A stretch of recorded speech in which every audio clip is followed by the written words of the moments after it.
Imaginez un pays qui, en l'espace de quelques décennies, est passé de la pauvreté à la prospérité, devenant la deuxième économie mondiale. Ce pays, c'est la Chine. Et si l'Algérie, riche de ses ressources et de son histoire, pouvait emprunter certaines des recettes qui ont fait le succès de ce géant asiatique? Comment l'Algérie pourrait-elle s'inspirer du miracle économique chinois pour accélérer son développement et écrire sa propre success story? C'est la question qui nous réunit aujourd'hui. Retour en arrière. La Chine des années 1970 était un pays rural, fermé au monde, avec un PIB par habitant inférieur à 200 $.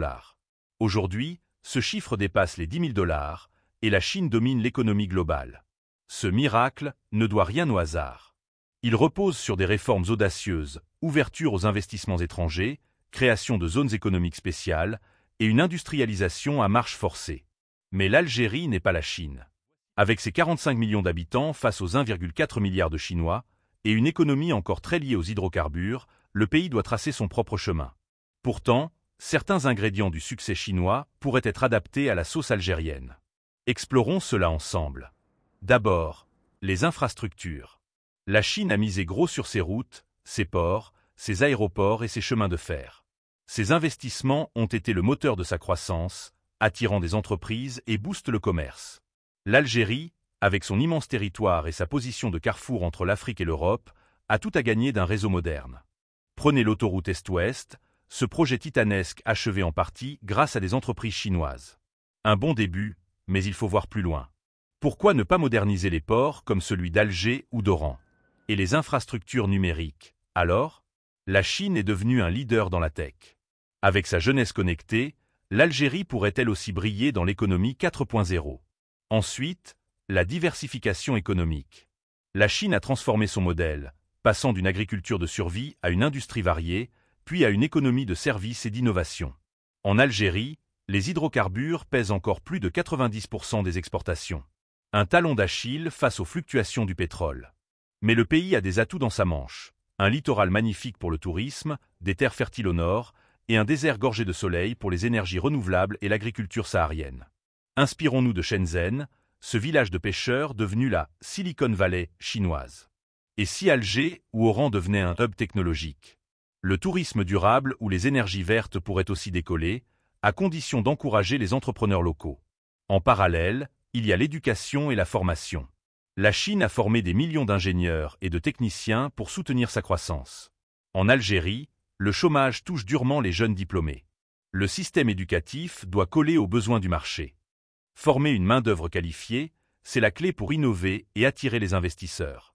Imaginez des universités algériennes collaborant avec des institutions chinoises pour développer des filières d'avenir comme l'intelligence artificielle ou les énergies propres. Poursuivons avec les partenariats internationaux.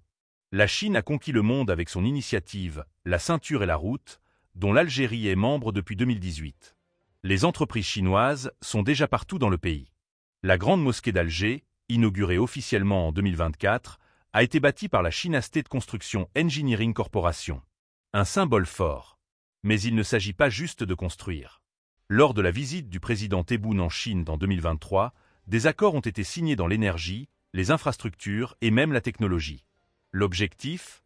Des transferts de savoir-faire et des projets qui profitent aux Algériens, pas seulement aux partenaires étrangers. Enfin, la gouvernance et les réformes. La Chine a créé des zones économiques spéciales avec des avantages fiscaux pour séduire les investisseurs. L'Algérie pourrait tester des zones franches, à Annaba ou à Tlemcen par exemple. Mais il faut aussi simplifier la bureaucratie et enrayer la corruption. Le nouveau code des investissements de 2022 va dans ce sens, facilitant les démarches pour les entreprises. Un pas encourageant, mais il faudra une volonté politique de faire pour transformer ces promesses en résultats concrets. La Chine a montré qu'une gouvernance efficace peut changer la donne. À l'Algérie de relever le défi. Alors, que retenir? Les infrastructures, la diversification, l'éducation, les partenariats et les réformes sont des leviers puissants. Mais l'Algérie n'est pas un copier-coller de la Chine. Elle doit valoriser ses atouts, son histoire, sa jeunesse, ses ressources, tout en tenant compte de ses limites. Le miracle chinois n'est pas une recette universelle, mais une source d'inspiration. Et si l'Algérie écrivait son propre chapitre de prospérité? N'hésitez pas à partager vos avis en commentaire et à vous abonner pour ne rien manquer de nos prochaines vidéos. C'était l'actualité du jour. Merci de nous avoir écoutés.